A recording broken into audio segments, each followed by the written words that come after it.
Hello everyone and welcome to the podcast. Thanks so much for checking back in again, and thank you so much for all your well wishes on the last episode. I am here today to share with you what I've been knitting in the last 3 months, and I have a few quite interesting things to share with you. So shall we just get started? I finished my Olga, which I'm so happy about. Just stand up so you can maybe see it a little bit better.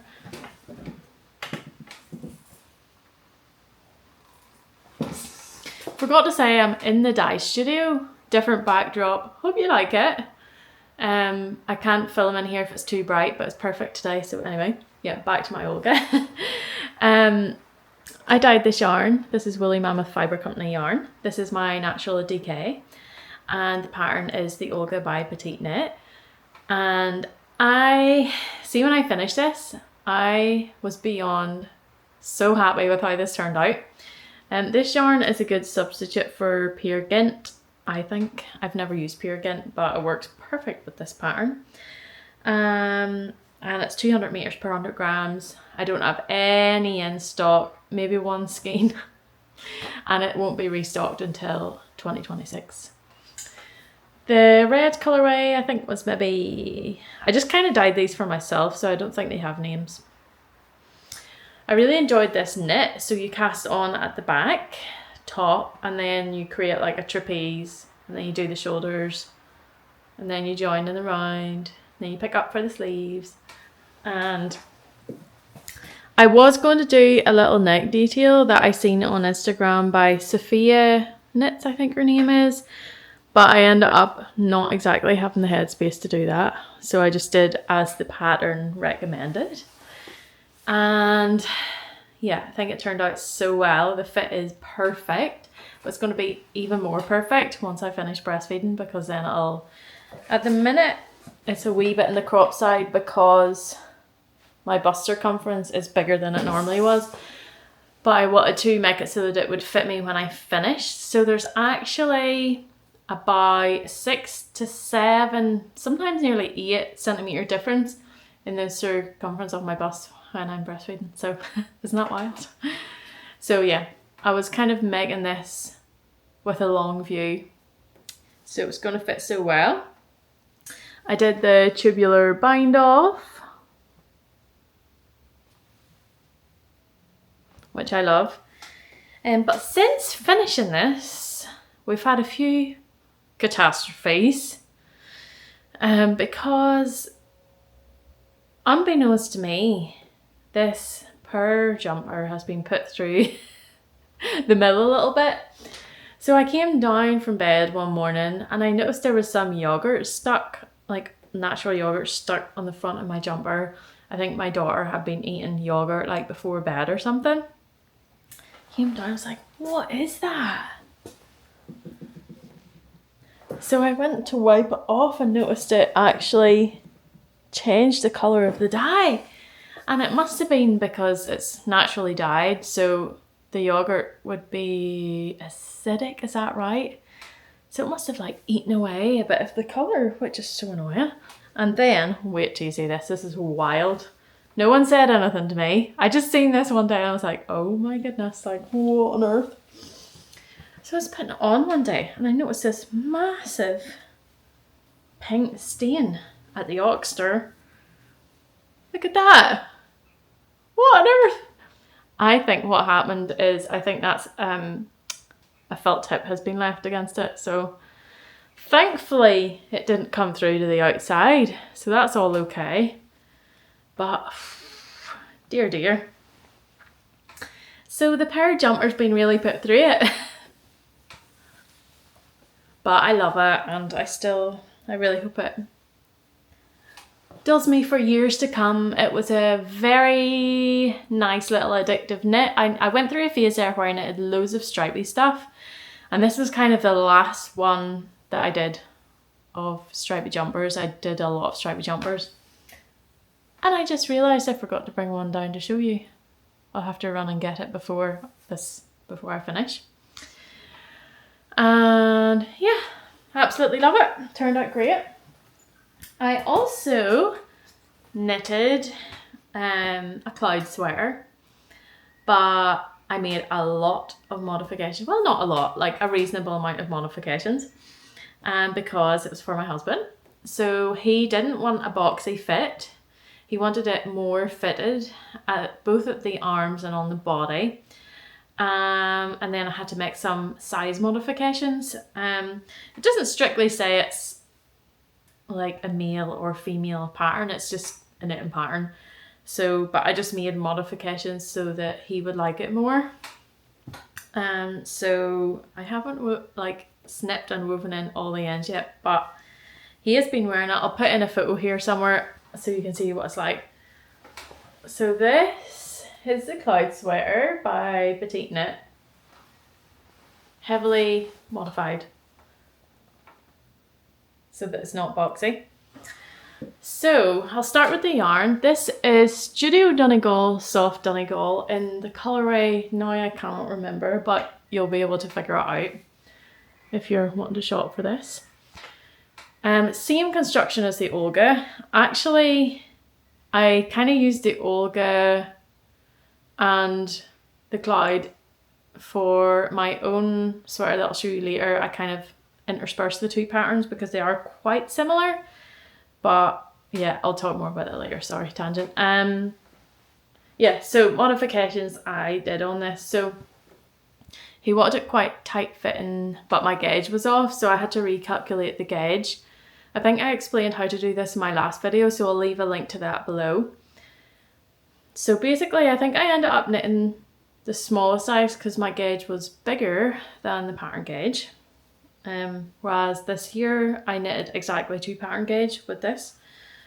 And then I knitted it down when I was about to join in the round at the underarms.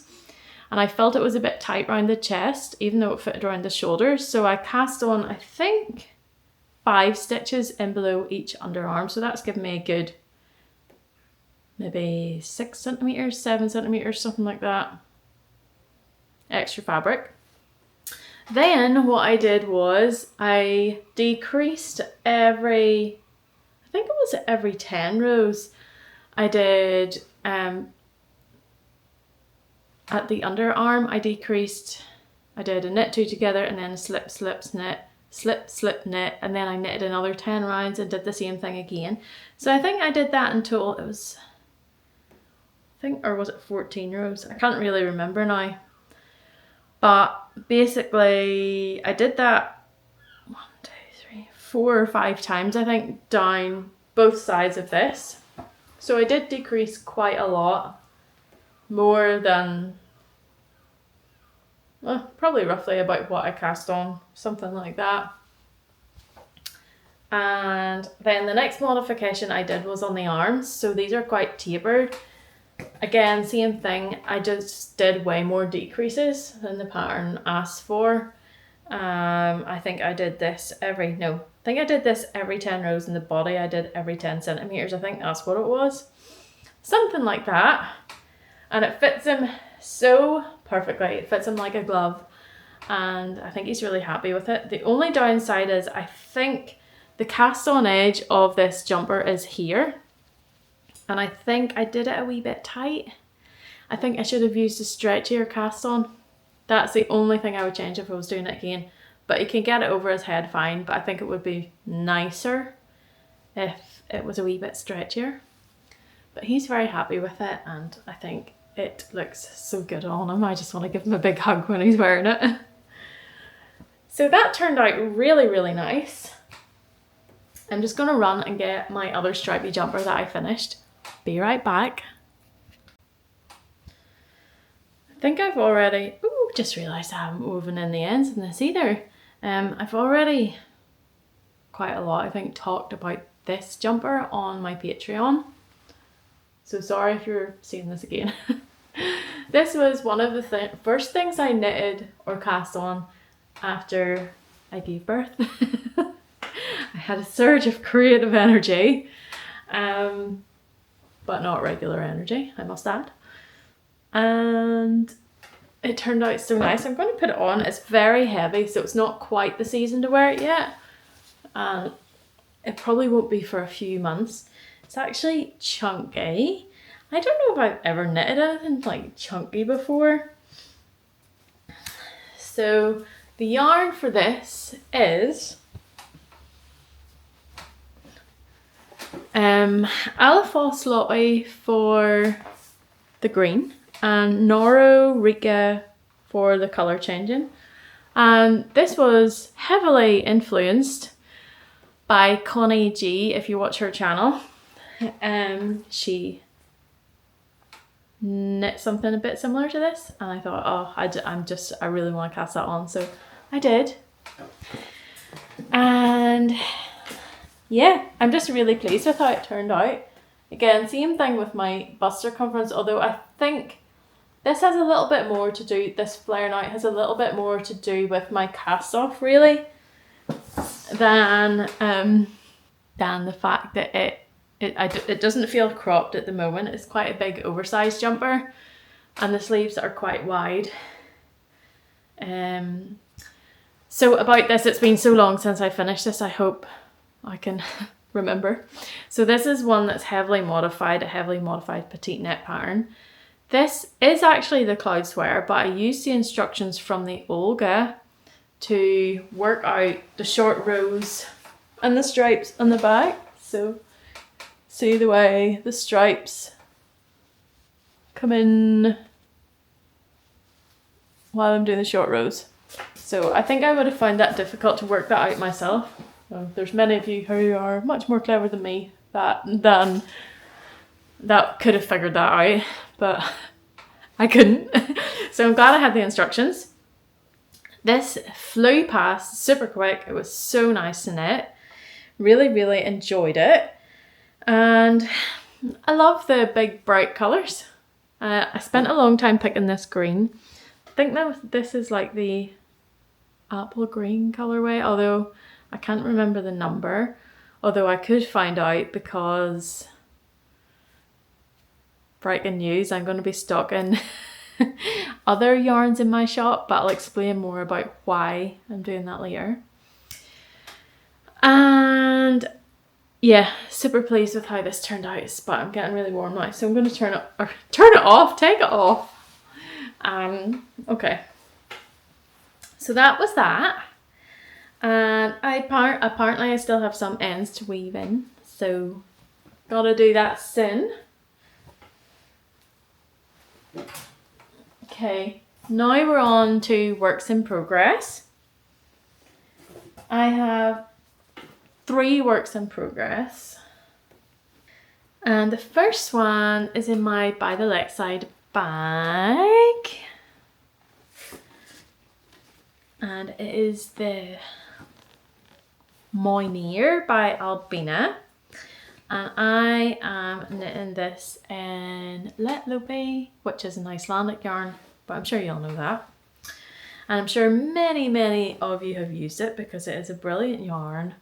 And it has been, I would say it was one of my first big yarn loves. One of my first yarn romances was with Lettlopi. And it's kind of nice to come back to it, to be honest. I was, again, influenced by Celine, Woozy by Celine. She had a podcast episode where she showed this colour. It's like a Milky Way colour. And as soon as I seen it, I was like, I need to use that for something.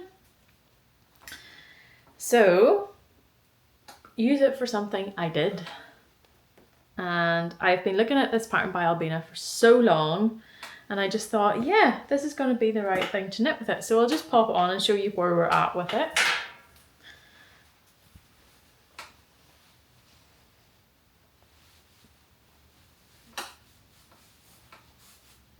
Now, I will say, it's a wee bit tight in my head to get over my head, but the fit everywhere else is so perfect, and when this is blocked, it will just fit so nicely. So, glasses on so I can see what I'm doing. I cannot even tell you how much I enjoyed knitting this. Like, I'm not finished yet, but I really, really, really enjoyed the colourwork yoke. And the corrugated ribbon here was so nice to start with. Although I think the cast on I used, which I did spend quite a long time picking, is a wee bit tight. So I should have done it up a needle size maybe. I did have to go down, I think, half a needle size to get gauge. But doing this portion of the colour work, I absolutely loved. It was very Moorish because every row is different, and it's so nice to see like the pattern grow. So it took me about a week to knit from here to here, like about this yoke, and probably about a week to do this. So I'd say another week we'll finish the body and another 2 weeks we'll finish the sleeve. So what's that? 1, 2, 3, 4, 5 weeks. Not bad at all. Not that anyone's counting how long it takes me to knit something, but it's interesting just to observe. But yeah, just a delightful knit, a delightful pairing of yarn and pattern, and it's just fabulous. Really enjoyed it. I say that as if it's over. It's not. I've still got a long way to go, but I have a history of knitting like the interesting bit of a pattern, aka the yoke, and then just stopping. That tells me that I need to cast on an all over colour work jumper or maybe cardigan. But I'm working up to that. So that's in my future. I'm going to start maybe deep winter and finish deep winter 2026, I think. So about a year-long project, but I'm going to, I think, design it to fit me perfectly. Hopefully perfectly. Maybe not perfectly. So I've got, what have I got on this? I got a wee unseasonal stitch marker by Chapel View Crafts. This is a wee mince pat or a wee Christmas pudding. Isn't that cute? I got these tulip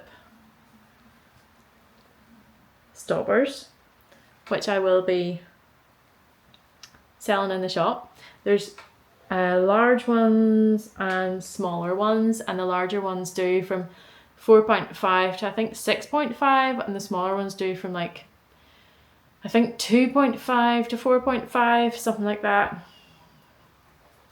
But yeah, they come in all different colours, and I think they're so cute and a very handy tool to have because it stops stuff falling off your needles. And apparently you can actually put them on double pointed needles and use them as straight needles, which is also kind of interesting. Like you put this on the end and then knit with the other end. Isn't that kind of cool? Anyway, haven't actually seen anyone doing that, but I might try it sometime. So I can't actually tell you the colour of this. It is 1702. And the white, I think, is 0051, if I'm not mistaken.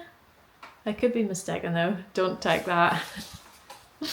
Anyway, I'll put below if I can find, which I should be able to.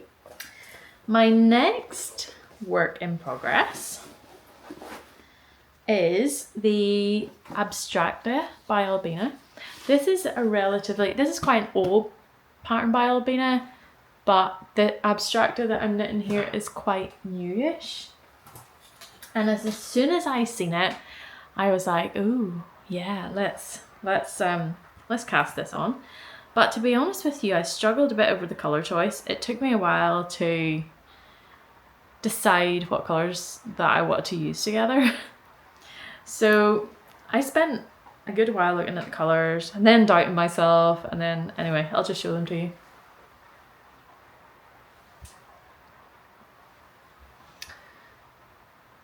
So here we go. This is it a DK weight pattern? I think it is. DK to iron weight. We'll talk about the issues in a second. And I went for this oatmeal and this nice yellow and this pink. And I was knitting this to go with a pair of pink trousers I have that are kind of this colour. I'm holding a yarn double. It is Jamieson and Smith jumper weight, and I've caked them up, so we're minimising the yarn management. That's what we're doing. So I am getting on quite well with this. I struggled a bit with the cast on. I don't think there was a cast on recommended in the pattern, so I decided that I wanted to do the tubular cast on because it's bottom up, because it's stitched. And I went through a few different cast-ons until I came to doing it this way. And let me tell you, it was a big faff. But I think every time I look at it now, I'm like, this is literally perfection. It looks so good. I'm really glad I did it. So it's all about the details, isn't it? So I cast this on. The cast on took like literally about 3 nights. And I think I don't think I did it wrong the first time, but I think when I did it, I used the wrong needle size.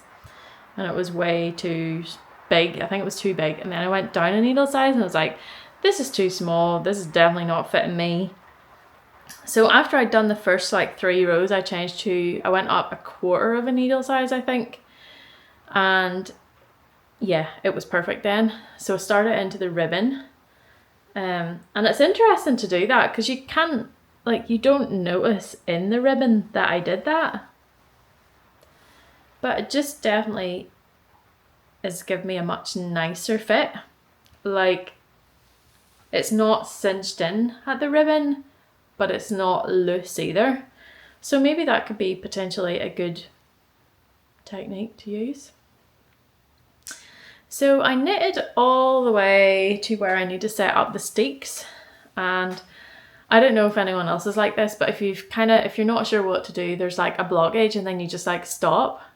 So that happened for a while, and my Moinear yoke took over, because to me that's like easy. Even with a chart, it's just like colouring in, you just like follow the chart. It's so easy. But this, I was like, oh, I need to stop and like understand how to do this. But then it was like so easy. I was like, why was this stopping me working on this project? Also, so I got over that, set up the steeks, and then a bit before that I realised I had an issue at the start of every row. Now, on my other stripey jumpers, I had been doing jogless joins. Tried different methods, but because this is just like a 1 row stripe, and I did forget about it a couple of times, and I don't think it looks very good. I think the last one I did looks the best, but now I forget what technique I used because I'm not like knitting on this every day. So that doesn't look the best, but I'm not willing to rip it out, to be honest. I might go in and do some sort of fudging with a duplicate stitch or something. Set up the steeks, read the pattern wrong, and on one of them I cast on too many stitches. And because you cast on in the colour sequence, it's not like you can just on the next row knit 2 together twice, because then you'd be out for colour sequence. So I was like, right, I'm going to have to just take these stitches off the needle. And then I was like, oh, now I've got too much yarn. I'll just snap them and then weave in the ends. But then I realised that could, what's the word I'm looking for here? Make the steek not work. What's the word I'm looking for? Someone, come on, what is it? Begins with C. I didn't get much sleep last night. Ooh. Anyway, doesn't matter. Compromise. Could this compromise the steek? Because I've done this. So I might end up having to go back and redo this. I don't know. What do you think? Would this compromise the steek? So I'm snipping in here. But if I wove them in really well now and maybe slightly needle felted it, maybe it would be okay. One time I did a steek and it did unravel. I hadn't reinforced it properly, and I was able to go in with a wee needle and felt it, and it was completely fine. So I'm not that worried because I could do that again. And yeah, I'm pretty enjoying this, but not as much as the colourwork yoke. I think, although this is much easier to memorize, like if you're out and about, like that one was a 1 row a night type situation. At the moment, I'm maybe only getting like maximum an hour in the evening, maybe 4 to 5 nights a week. So I think I made really good progress on the Moinear, even that's all the time I had. But this I've just been sort of dabbling at here and there. Like if I need something to take out with me, I'll just take it with me. But now I think because I might have compromised the steak, it's another blockage for me, so I'm not sure what to do next. But I'll just put this on and show you. You know when people are like, oh, I can't try on from bottom up. You can. Just put it on. Like. So the steak is set up here, but once this is blocked, obviously it'll sit a bit nicer. So the steak is for the armhole, so it'll probably sit like this. And then I just basically keep going for quite a long way. And then I think I'm not sure how the necklines worked, maybe another steak. I'm not 100% sure, but yeah, so this is my second whip. And oh, I've got another colour of the little, the wee different angles. Where are they? The wee stitch, to stop the stitches falling off your nails. And another little unseasonal progress keeper. It's a Pigs in Blanket by Chapel View Crafts. So yeah, this is happening. Probably by the next episode. I would like to have this finished by like maybe November.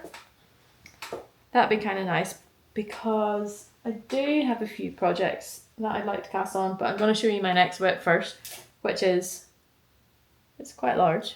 It's quite large now at this point. So I'm going to move the camera so I can show you properly. So here we go. Okay, so hopefully you can see this. This is my big blanket. This is called the block stitch and this is crocheted. Now my aim was to have this finished this autumn. And at this point, I think we're almost at, so this is my latest row that I've done. We're almost pretty much at the point where I could, one of you suggested doing envelope. And so I don't have to weave in all the ends. Let's just get this thing open so you can see it. So it's actually twice this. So it's really, really, really huge. And this project was supposed to be like a leftover project of all my leftovers, all my woolly yarn leftovers. And then very quickly I got to the point where I ran out of yarn. So I had to order some, and I got some from Cushendale Woolen Mills. And I just found random stuff in the house that I'd finished projects with. And I think how I'm doing it is I have 7 rows of colour and then 1 row of this neutral oatmeal colour. And then in between every row of colour there is a white row. So I think that gives, it doesn't look scrappy because it's like, it has a formula. But I'm getting to use up my scraps and random full skeins that I just didn't know what to do with, or 25 gram skeins or 50 gram skeins or leftover stuff. This is my big basket of yarn. And also intersperse it with some lovely Irish wool from Cushendale. Gonna move back again. So yeah, I've been working on that quite a lot. Well, maybe like 2 colours a week or something. I think if I did another 2 blocks, that would cover a king size bed. And then I'm gonna try and investigate how I could do the envelope encasement on the edges, because I was initially going to do a scalloped edge, but that would involve weaving in every single end, and I don't think I'm here for that. That's too boring. My knitting time's too precious to spend it doing boring things. Although I would love doing scallop crochet border the whole way around. I could also make it like an envelope knitted border maybe, but my problem with that is I suppose I could just knit a strip, encase the edges, knit another strip, and then when I knit the other edges, pick up the stitches from the edges. Do you know what I mean? Because it's like a log cabin. Let me get a piece of paper. Sorry, this is very random, but you know what I mean? It's like, this is the blanket, this is the first border, and then I'll have to pick up these stitches to make the next border. Leave this back. So that is what I'm thinking to do for that, possibly, or I might come up with another idea. I mean, there's no reason why I have to have it finished. I'm just gonna knit a little bit of my Moinear while I'm waiting. There's no reason why I have to have it finished this autumn, but it would just be really nice, I think, on our bed. Although I did find a really nice patchwork blanket for sale that will also really look nice in our bed. So yeah, if you have any suggestions about that, do let me know. In other news about the shop, so I'm actually kind of off maternity leave at the moment. So I'm not doing any dyeing apart from for myself, fiddling about with bits and pieces. Not getting much sleep at the minute, so I'm not productive in any way. Just trying to keep everyone alive and fed, ideally, and bathed ideally too, and I was planning to kind of come back to work kind of October time and do a little bit of dyeing for a Christmas update, which I'm going to try and do, but I can't promise that I'll have much. It's a funny year for us because my daughter starts in preschool and she's only in 2.5 hours a day, and then we just have childcare 2 days with a local girl. So, you know, you can't do much in 2 days a week, really. But I'm going to try. And then there's the whole tariff thing as well. And I had been dreaming up some changes for Woolly Mammoth too. So I guess I'll talk a bit about the tariffs first to the USA. So the situation at the minute is Royal Mail, who is the shipping provider I use to ship internet, like just everywhere, they have added an option for PDDP, which is duties paid prior to posting, and I can use that now.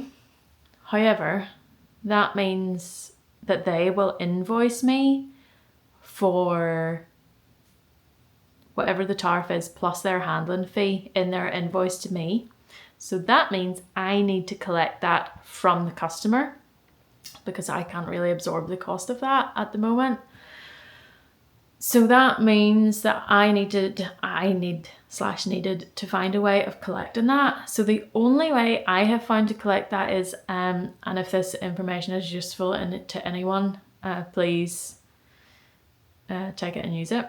I am on Squarespace and there's an option there under taxes, and you can put in taxes for a country. Now technically a tariff is a type of tax, but it's not like a sales tax. But I'm going to use that tool to collect roughly, it won't be perfect, but I'm going to use it to collect roughly what I need so that I can then pay the invoice from my shipping provider for the tariffs. So if you're checking out, I haven't tested this yet, so it's not live.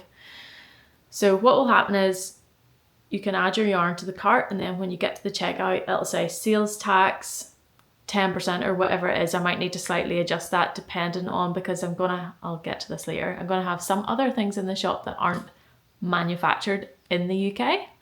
So they have a different rate. So I'm basically having to take an average of what my tariff will be and put it in the shop. Bit complicated. There's no good way on the back end of my website to like make this work yet, but there could. Royal Mail are partnering with Aura, Hurricane by Aura. So I don't even know if I can use that on my website or not, but I'll find out soonish, hopefully.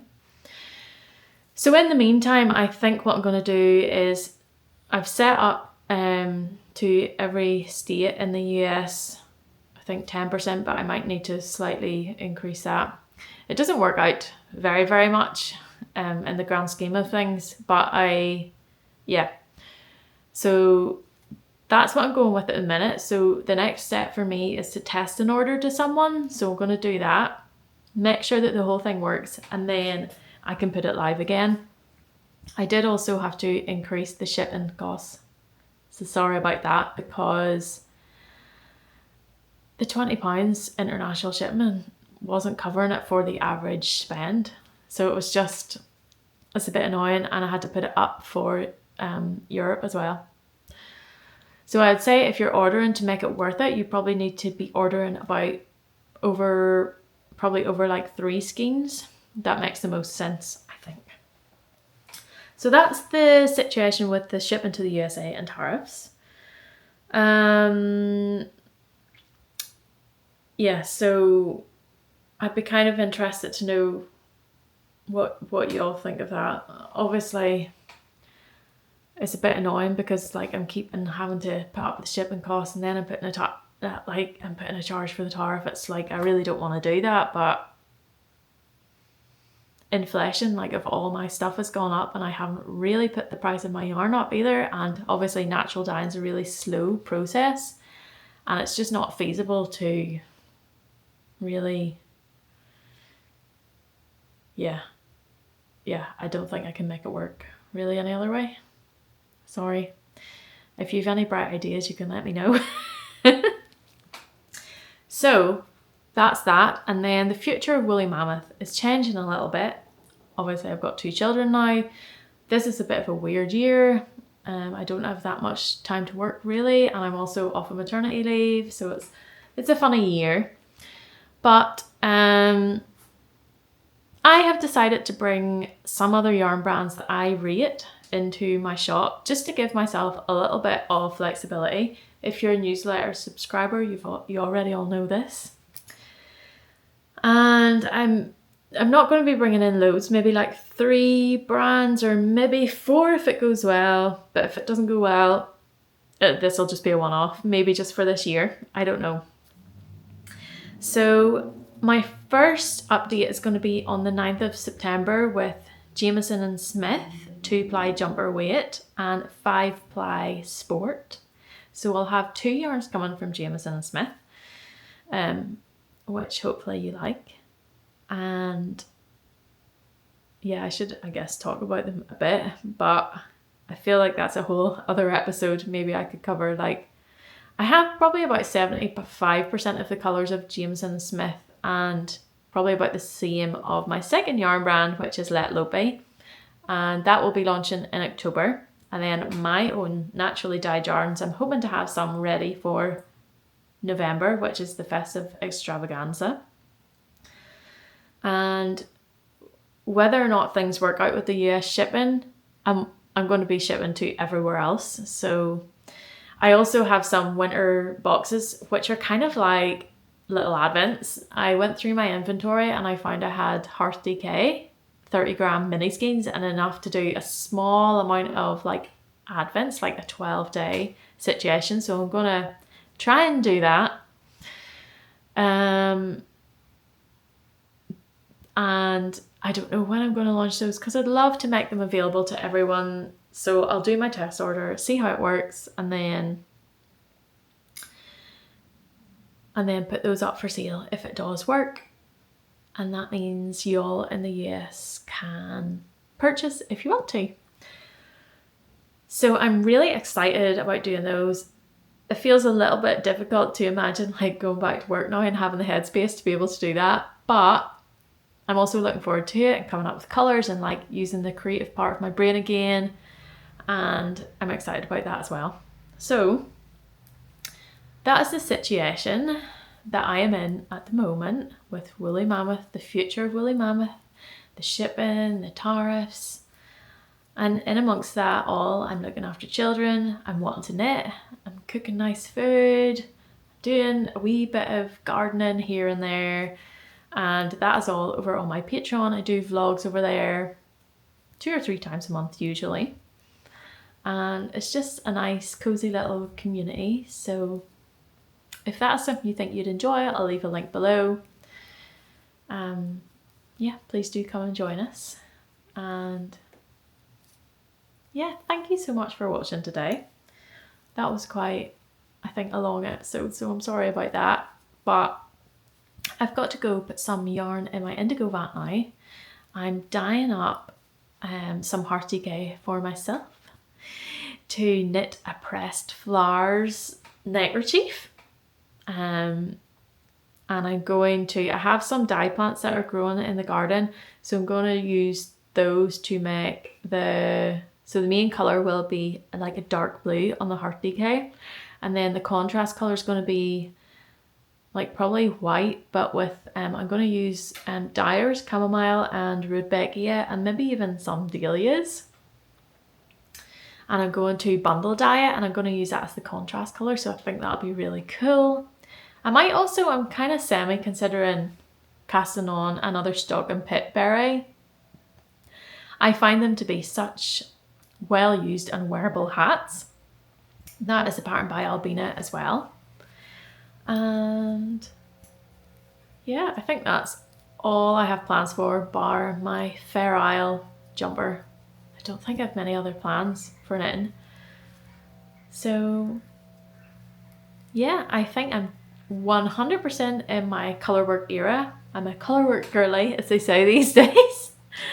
And I just can't get enough of all the colours, the stripes, the colourwork yokes, everything like that. So hopefully I'll get another wee colourful project on my go soon. And yeah, see you next time. I don't know when it'll be, but see you next time. Bye.